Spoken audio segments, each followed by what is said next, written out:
Good morning and welcome to the International Buddhist Meditation Center for the Sunday service. This morning we're going to do meditation. After the meditation we have a Dhamma talk, question and answer. Right now Subodha is going to lead the loving kindness meditation.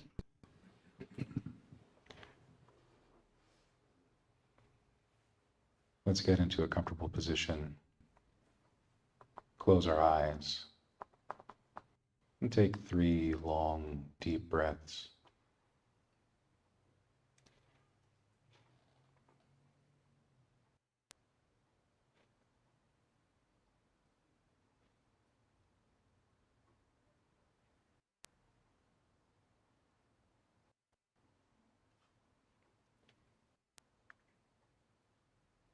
And now let's develop goodwill, loving kindness, beginning with ourselves. This is a sincere wish, a wholesome desire for our true and lasting happiness. We might think to ourselves, may I be happy, may I be peaceful, may I be free from stress and pain, free from suffering. May I live with a heart and mind unburdened by greed, by aversion, by delusion. May I look after myself with ease. And then we extend our goodwill, our loving kindness to our family, our friends, our mentors, teachers, and guides, those that we love, those that we admire, those that we respect. May they also be happy, peaceful, free from stress and pain, free from suffering. May they live with hearts and minds unburdened by greed, by aversion, by delusion. May they look after themselves with ease. And then we extend our goodwill, our loving kindness to our acquaintances, those that we like but don't know so well. May they also be happy, peaceful, free from stress and pain, free from suffering. May they live with hearts and minds unburdened by greed, by aversion, by delusion. May they look after themselves with ease. And then we extend our goodwill, our loving kindness to those that we have difficulty getting along with, those that we have difficulty admiring or respecting, even those that may call us enemy. May they also be happy, peaceful, free from stress and pain, free from suffering. May they live with hearts and minds unburdened by greed, by aversion, by delusion.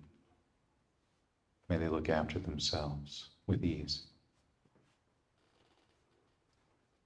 And in this spirit of admirable friendship with all beings, we extend our goodwill, our loving kindness outward in all directions, in front of us, behind us, to the left and right of us, above and below, outward into infinity, to all sentient beings everywhere. May we all be happy. May we all be peaceful. May we all be free from stress and pain, free from suffering. May we all live with hearts and minds unburdened by greed, by aversion, by delusion. May we all always look after ourselves with ease.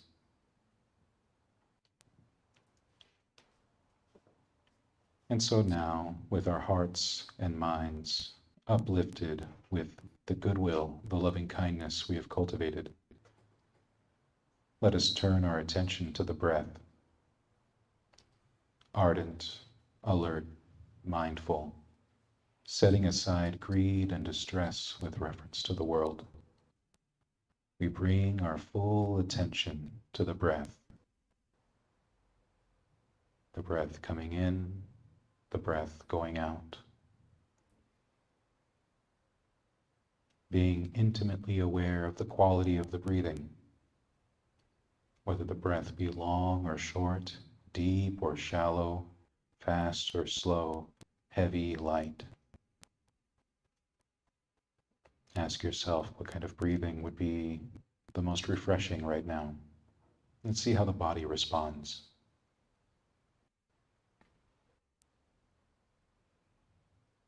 Allow the breath to become pleasant, the body to become light and easeful, the mind aware and bright. Whatever thoughts may come into the mind, be they thoughts of the past or the future, various anxieties or concerns in the present, set them all aside for now. Meditate as though you have all the time in the world. Meditate as though this is your sole responsibility for the present moment. Bring yourself back to the breath time and time again, as many times as you need to, developing skillfully in right effort.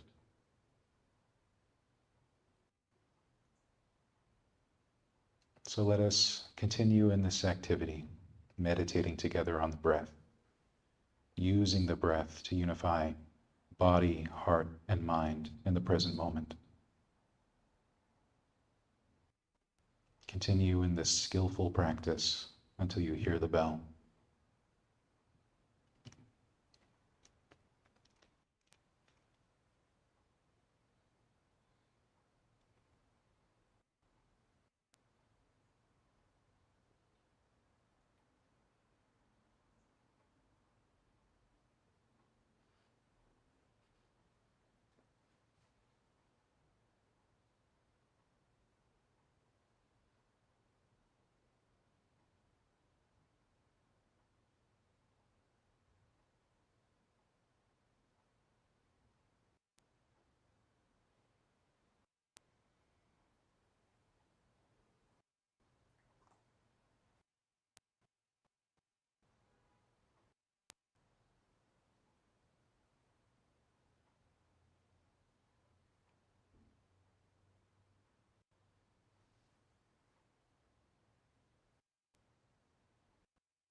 Sadhu, sadhu, sadhu.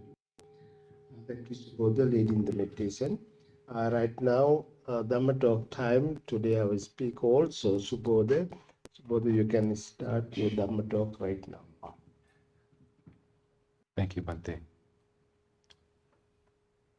I pay homage to the Buddha. I pay homage to the Dhamma. I pay homage to the Sangha.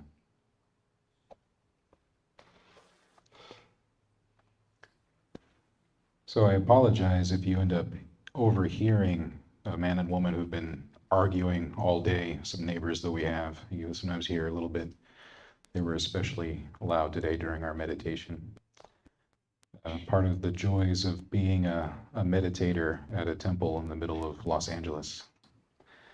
But as someone who spent a lot of time meditating in the wilderness as well, I can assure you, speaking from a great deal of experience, squirrels can also argue just as loud.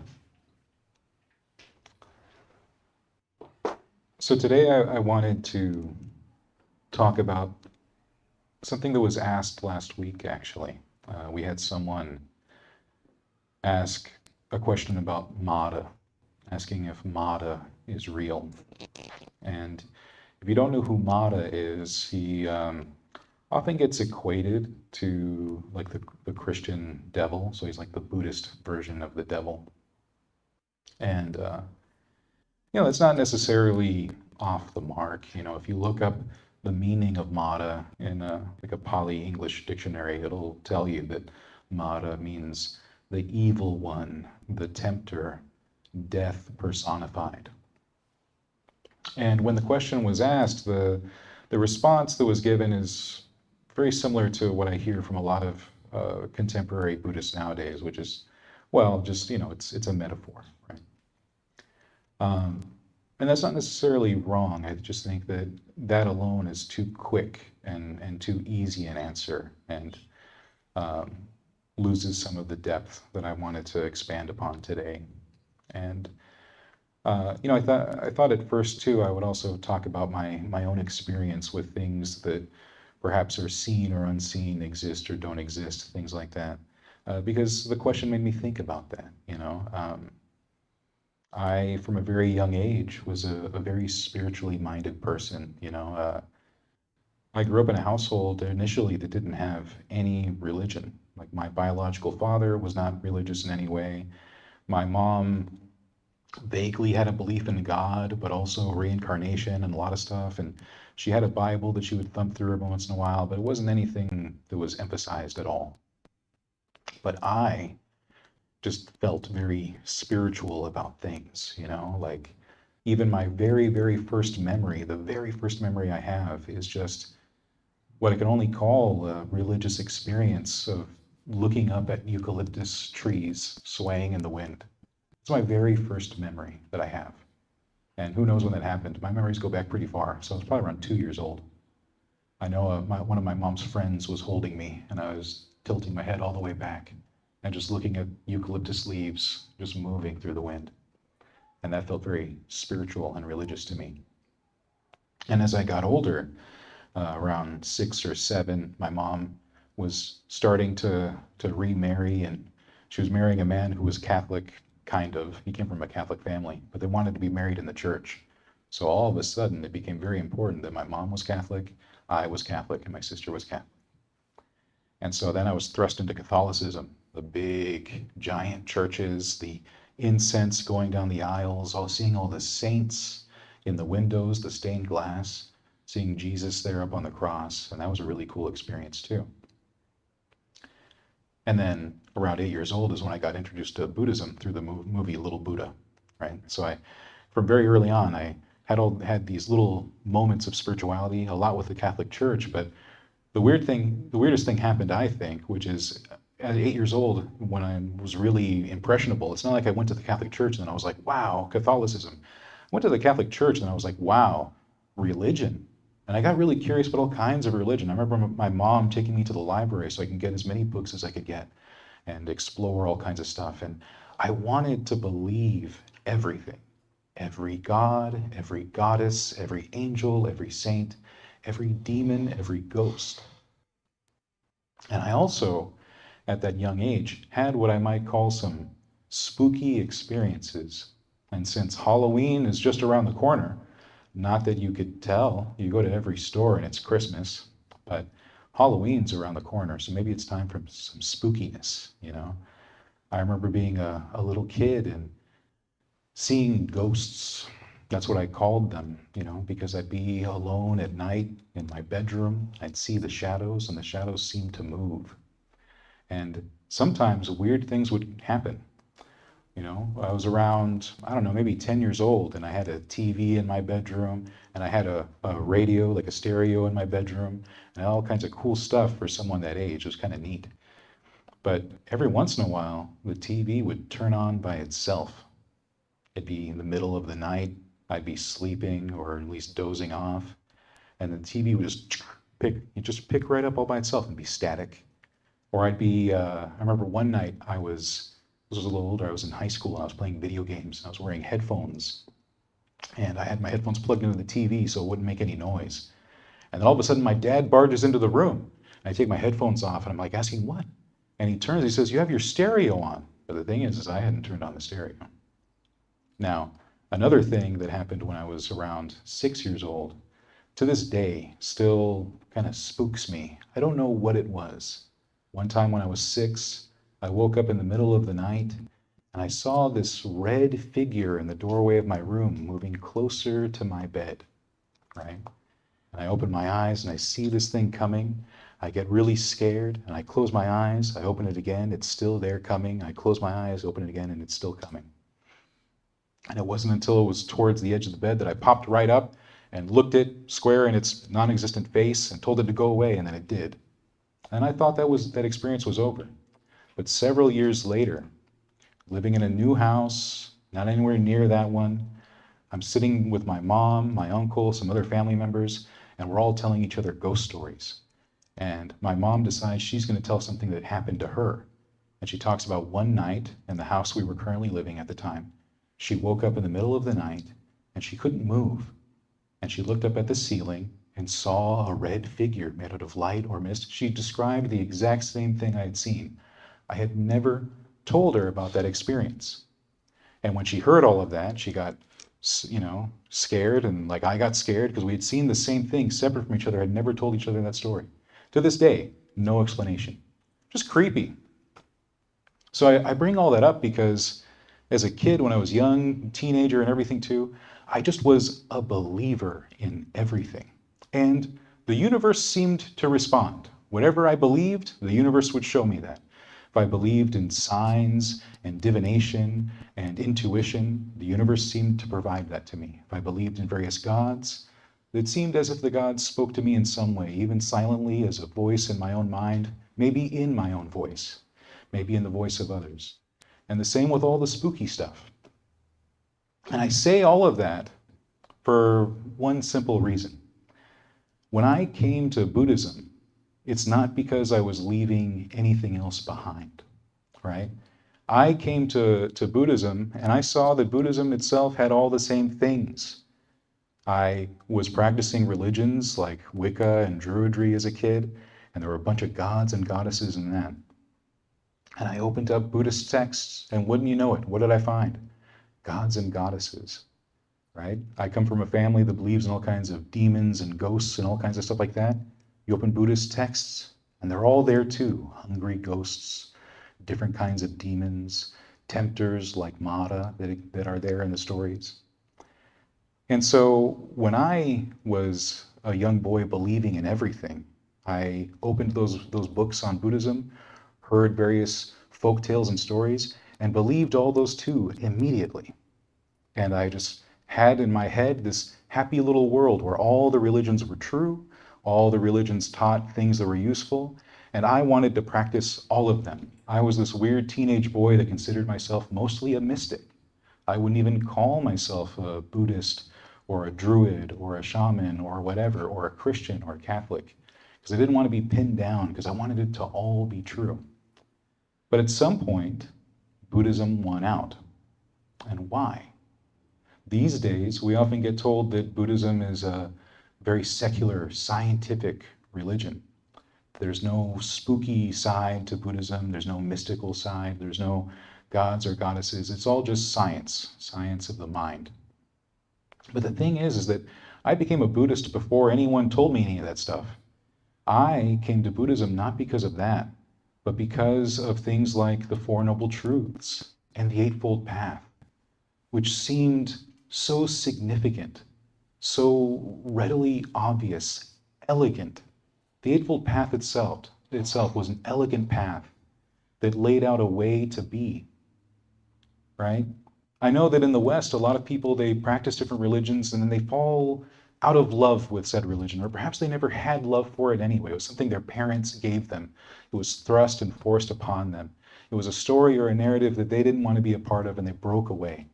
They were people who did not have faith, wanted no faith, but still wanted something. And so they come to Buddhism and they expect it to be a faithless path. I came to it from a different viewpoint.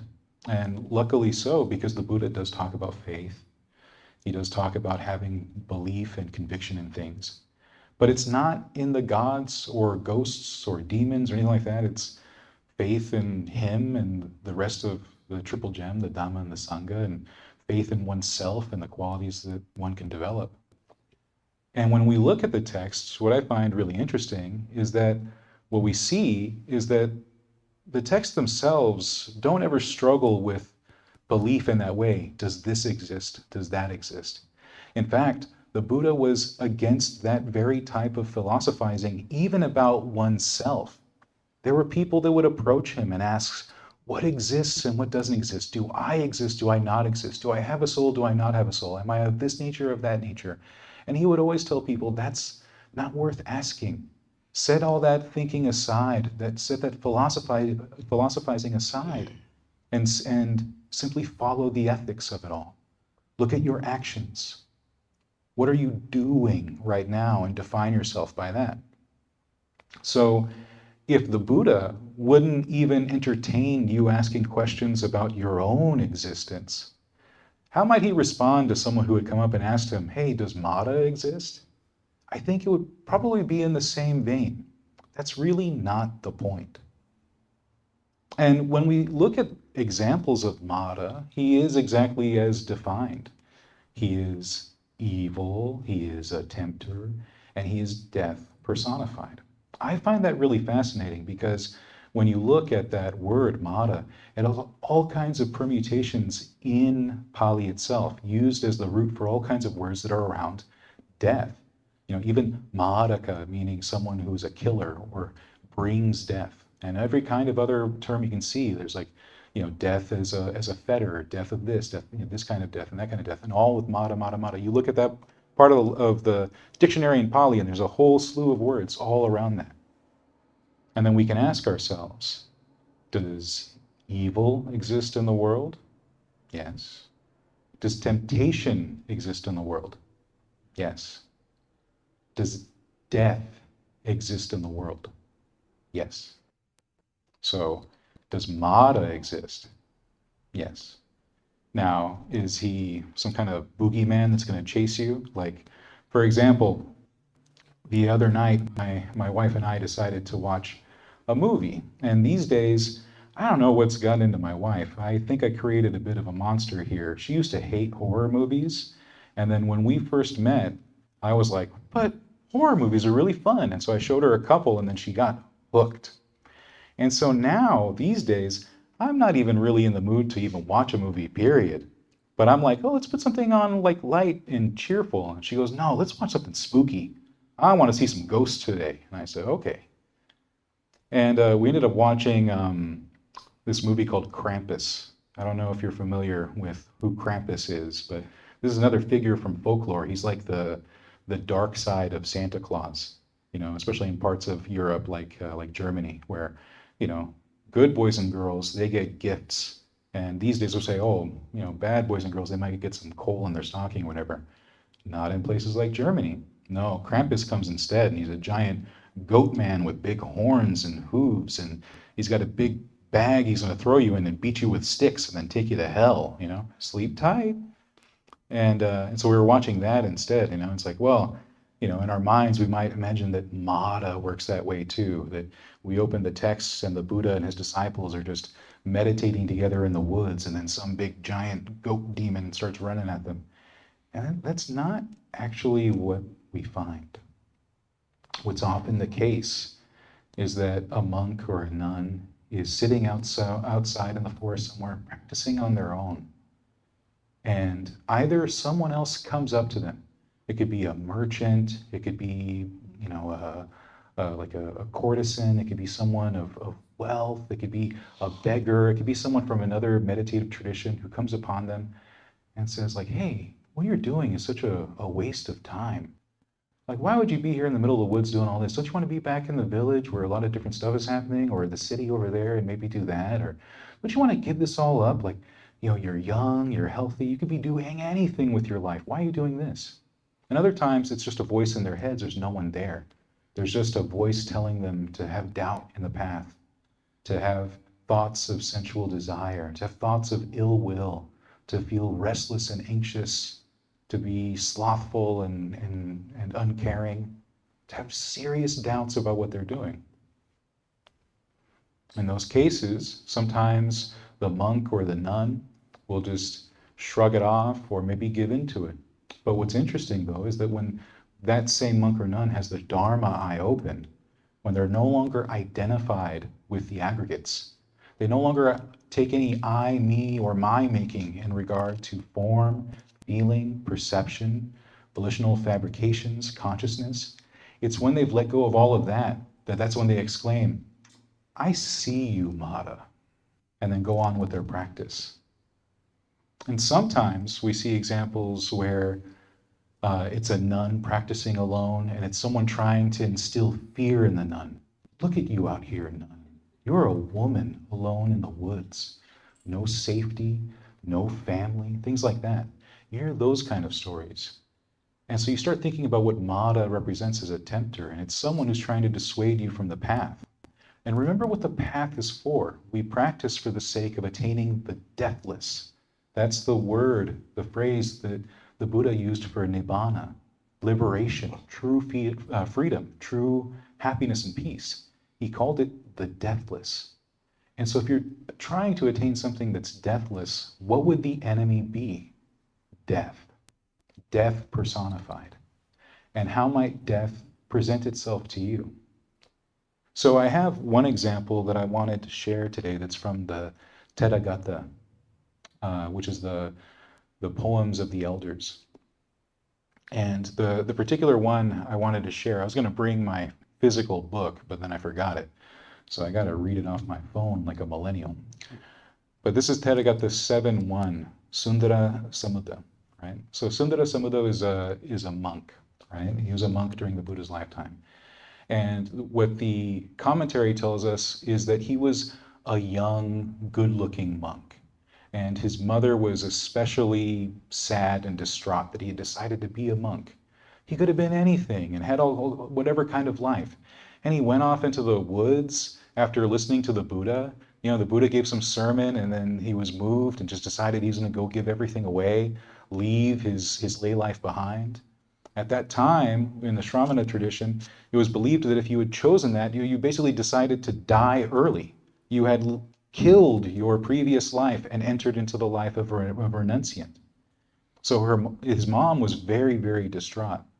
And so the commentary says that she was somewhere public. There was some kind of like festival going on. There's like a cheerful thing, a lot of people partying in the town that she was in. And it made her even more distraught. My poor son, living that life, wearing the robes out in the forest, what a waste. And she happens to see a beautiful courtesan who's walking around this festival. And she decides to go up to the courtesan and start talking to her. And she says, hey, my son has become a renunciant, and I know where he stays. There's a particular part of the village where he goes for his alms and things like that. And there's a particular part of the forest where he goes to meditate. I want you to go there and convince him to disrobe, to give up his practice entirely and return to the life he had before. I'll take care of you. I'll give you all kinds of money. I'll provide for you. Like, it'll be fine. Just please, please get him off this path. And so this courtesan goes, okay, that sounds like a pretty good deal. So the courtesan eventually goes off to find this guy, this monk. And this poem is from this monk's perspective.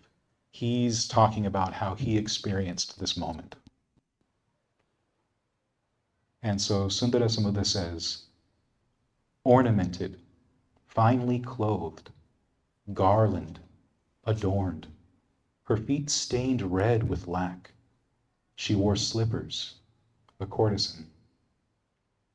Stepping out of her slippers, her hands raised before me, palm to palm over her heart, she softly, tenderly, in measured words, spoke to me first.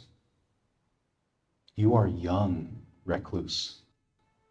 Heed my message. Partake of human sensuality. I will give you luxury.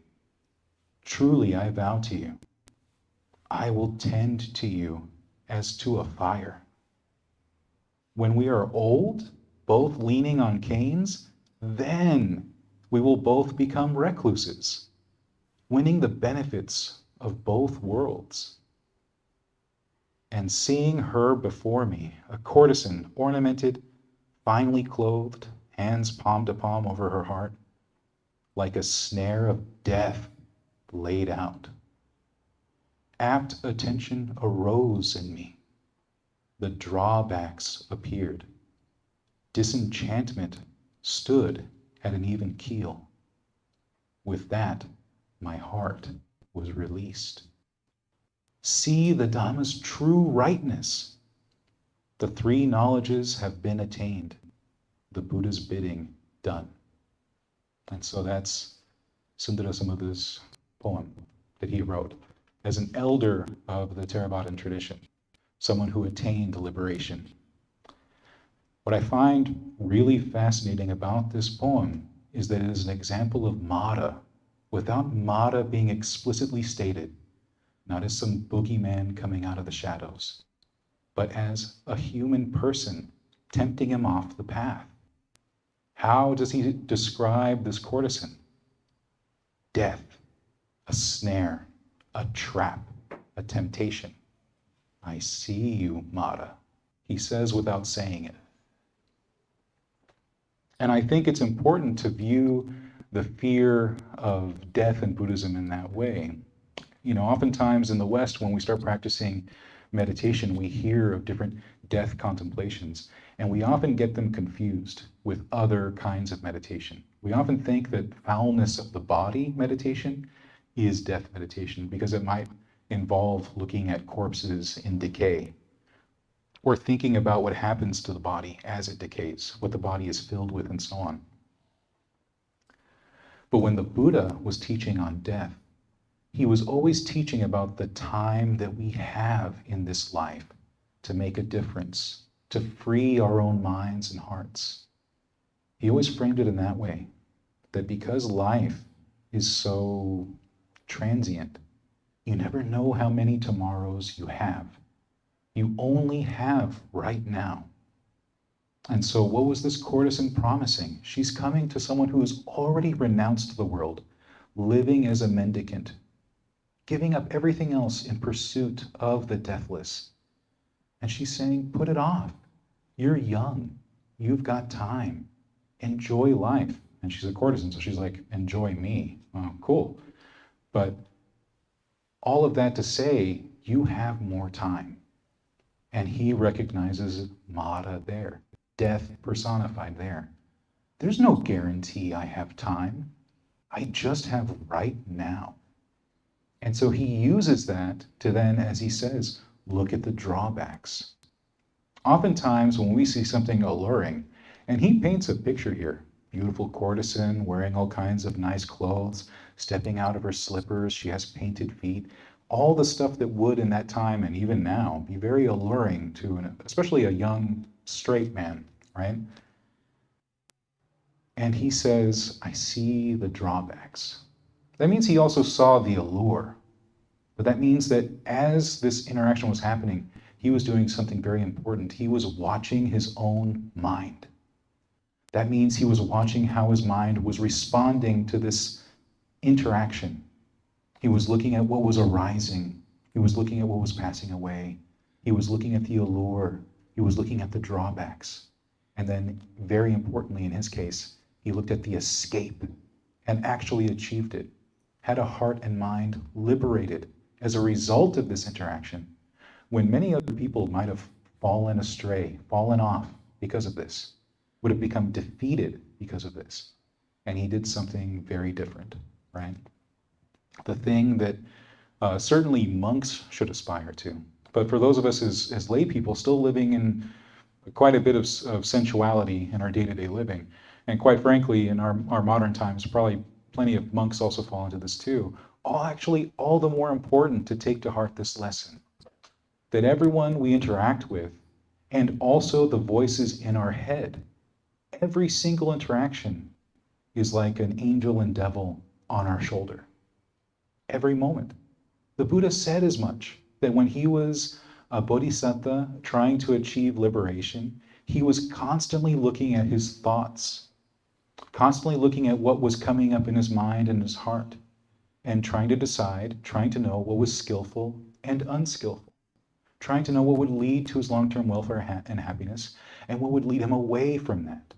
Essentially, what would lead towards the deathless and what led towards death. And so we all can undertake that same thing. In fact, we're encouraged to by the Buddha to think about what we do and what the results are, and also what we take in, what our nutriment, what our food is, which is not just what we eat, it's also what we see, what we hear, what we taste, what we smell, what we touch, and also what we think. All of that all together, our whole experiences of life, we're measuring in this way. Is this leading towards my ultimate happiness? Or is it leading towards death? More and more of this wandering on in samsara, which is just a repetitive cycle of old age, sickness, and death, right? Viewing it in that way, we can see that Mata is more than just a metaphor, but also more than just some spooky demon like Krampus who's going to beat us with sticks. It's the very temptation we have in life to just take the easy path, believing that we have more time. What if we practiced right now as if we had no tomorrow? No guarantee of it. What do you do with the time you have left? What do you do with what you have right now? Are you happy? Are you free? Do you take delight in the life that you're living? Now, if you take delight in the life you're living now, good. But always aspire towards more. Have that type of energy in the path, that kind of determination, because that's what the Buddha had and his disciples had to achieve the goal. They didn't rest when it felt easy to. An example of an angel showing up that I really like, and I'll end with this particular thought. One of my favorite stories of a deva showing up to a disciple of the Buddha is not some grand experience. We often think that if an angel or a deva or some kind of good spirit from a higher realm is coming, they're going to come with lights and music, and it's going to be this big, awe-inspiring experience, oftentimes because we've been sort of enculturated to view it that way. But the story I like is where a young monk is supposed to be practicing in the woods. He's supposed to be developing, meditating. That's what he's there for, right? And he's just sort of lazily and just walking around the forest. He sees some flowers and he's just sniffing them like, right?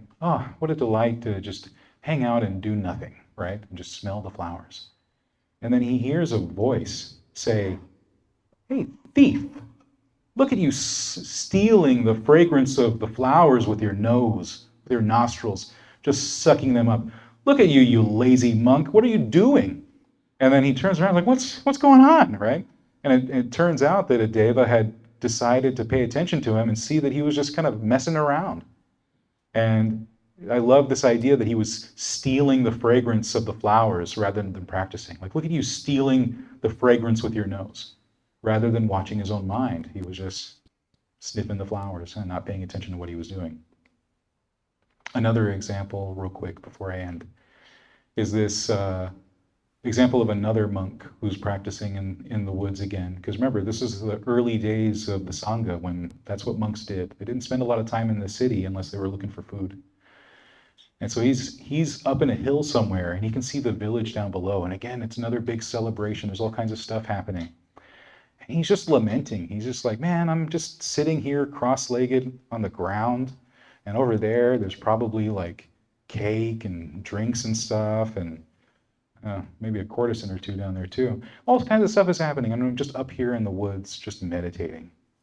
And then a deva appears. And again, not in any spectacular way, just a voice that says, hey, do you know how lucky you are right now to be doing what you're doing? If any of the people down there knew the dangers of the kind of life they're living, where it'll lead them, they would gladly trade places and be exactly where you are right now. So have a sense of gratitude. So I'll end with that, that we have these angels and demons on our shoulders metaphorically, but also in a real way. These are our voices in our heads, and oftentimes the voices of others. Can we see what safety this path provides us? And can we practice with a real sense of gratitude that we have this path, which is so elegantly laid out? So I'll end my talk there. Thank you.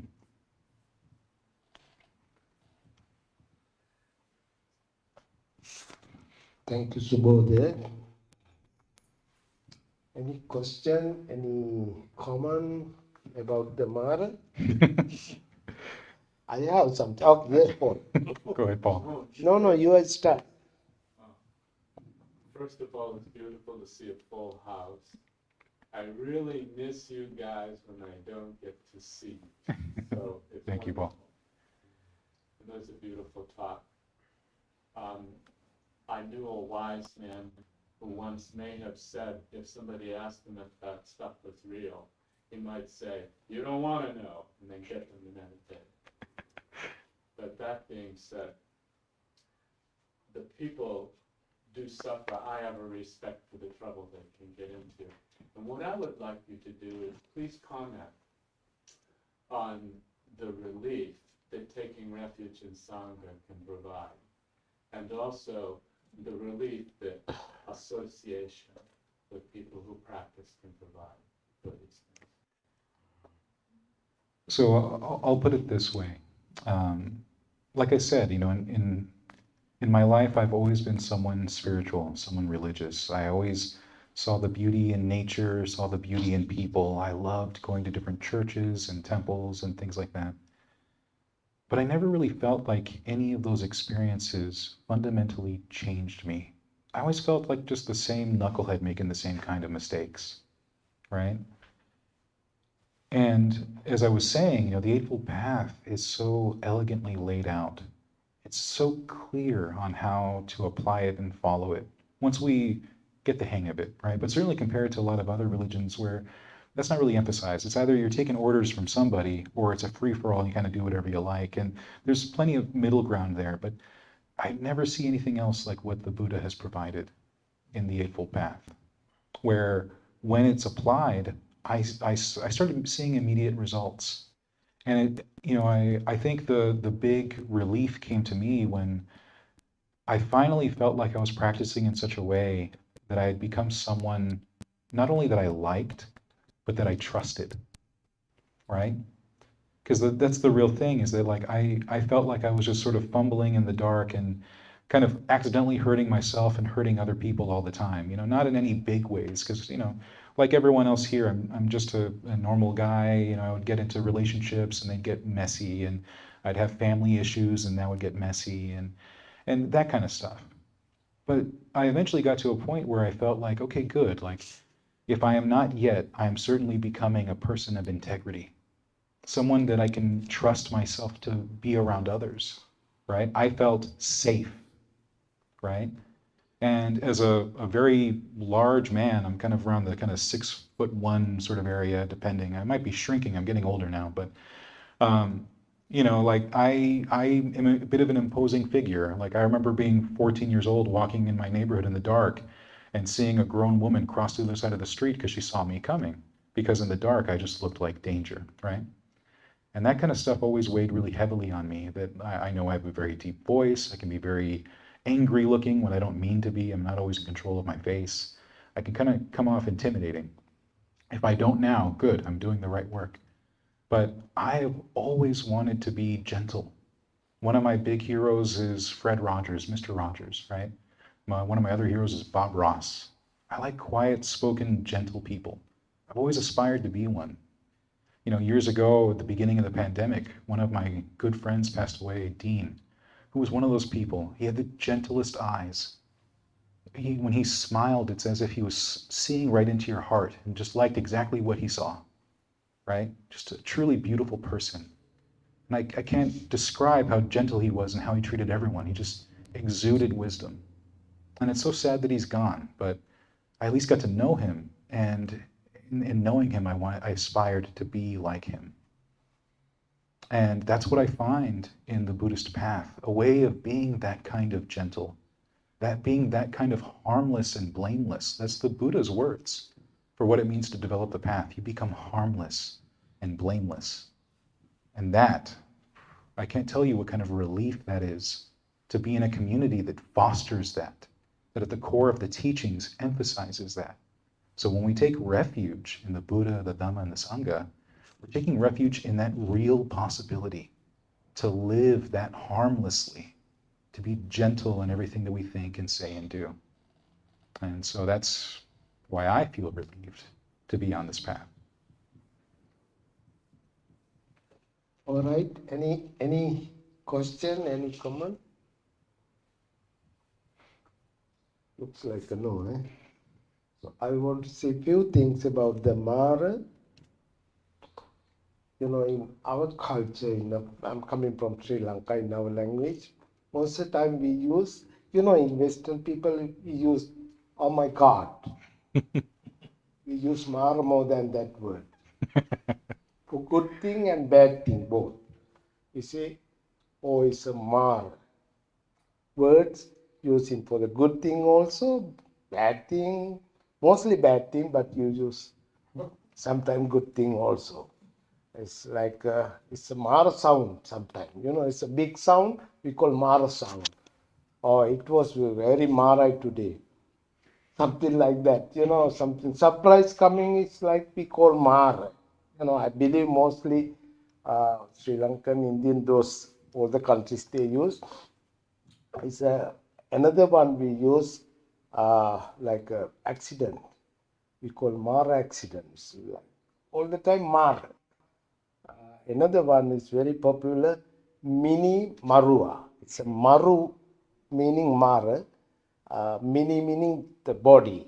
If somebody killed somebody, it's like a murder we call Marua, Mara, something like that. Anyway, we used to have a good friend up here, our good friend Kevin. He always, when he see me, he say to me, he's a Mara. Kevin talked to all the monks. Oh, my Mara is here, something like. So I just wondering, Mara words come into the American society also. All right, thank you so much about your Dhamma talk, Subodha. We will chant page 4 and page 10.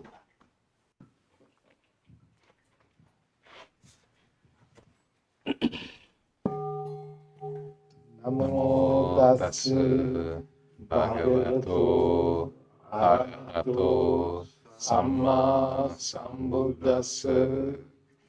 Namo tassa bhagavato arahato samma sambuddhassa. Namo tassa bhagavato arahato samma sambuddhassa. Buddhang saranam gacchami. Dhammam saranam gacchami. Sangham saranam gacchami. Sentient beings are numberless. I vow to save them all. Deluding passions are inexhaustible. I vow to end them all. Dharma gates are limitless. I vow to study them all. Buddha's way is supreme. I vow to attain it. May suffering ones be suffering free, and the fear-struck fearless be. May the grieving shed all grief, and the sick find health relief. When ye to không đức phổ cập ư nhã thế na đằng từ trong sanh ê gai con Bye, Father. When ye được con đức phổ cập ư nhã thế na đằng từ trong sanh ê gai con Bye, Father. When ye được con đức phổ cập ư nhã thế na đằng từ trong sanh ê gai con Bye, Father. Om Mani Padme.